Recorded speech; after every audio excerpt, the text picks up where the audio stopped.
Malgré les progrès de la médecine, le cancer du poumon demeure une tumeur au pronostic sombre. Le taux de survie relatif à 5 ans est estimé à environ 25% chez les femmes et 19% chez les hommes. Ces chiffres s'expliquent principalement par le diagnostic souvent tardif de la maladie, ce qui souligne l'importance cruciale d'un diagnostic précoce et de traitements systémiques modernes. L'immunothérapie stimule le système immunitaire, permettant aux lymphocytes, et notamment aux lymphocytes T, de reconnaître et d'attaquer plus efficacement la tumeur.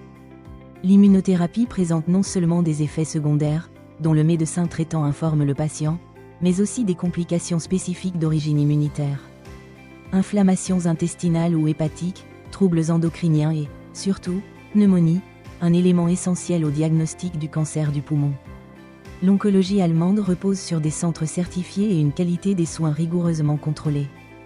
Il existe un réseau bien développé de centres de cancérologie certifiés pour toutes les maladies connues, y compris, bien entendu, les centres spécialisés dans le cancer du poumon. La certification exige que le centre confirme annuellement sa conformité, c'est-à-dire qu'il se soumette à un audit, et fonctionne selon des indicateurs de qualité fondés sur des recommandations cliniques.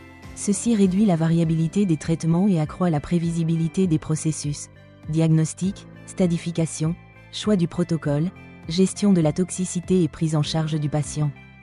La réunion de concertation pluridisciplinaire en oncologie est un élément clé du traitement oncologique dans les pays dotés d'un système de santé très développé. Les décisions sont prises conjointement par des oncologues, des pneumologues, des chirurgiens thoraciques, des radiothérapeutes, des radiologues, des pathologistes et d'autres spécialistes.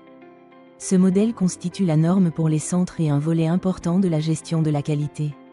Concrètement, cela se traduit par moins de décisions prises au hasard et une plus grande personnalisation des soins. Par ailleurs, en Allemagne, les médicaments innovants sont généralement intégrés à la pratique clinique assez rapidement après l'adoption de la réglementation européenne et l'évaluation de leurs bénéfices. Un des mécanismes consiste en une évaluation structurée des bénéfices supplémentaires des nouveaux médicaments au niveau d'un comité fédéral de santé spécialisé. Pour les patients, cela signifie un accès plus prévisible aux protocoles modernes lorsqu'ils sont réellement indiqués. Le dépistage précoce du cancer du poumon est absolument crucial, car un diagnostic tardif représente le pire ennemi du patient. En Allemagne, l'accent est mis de plus en plus sur le dépistage préventif par tomodensitométrie à faible dose chez les groupes à haut risque.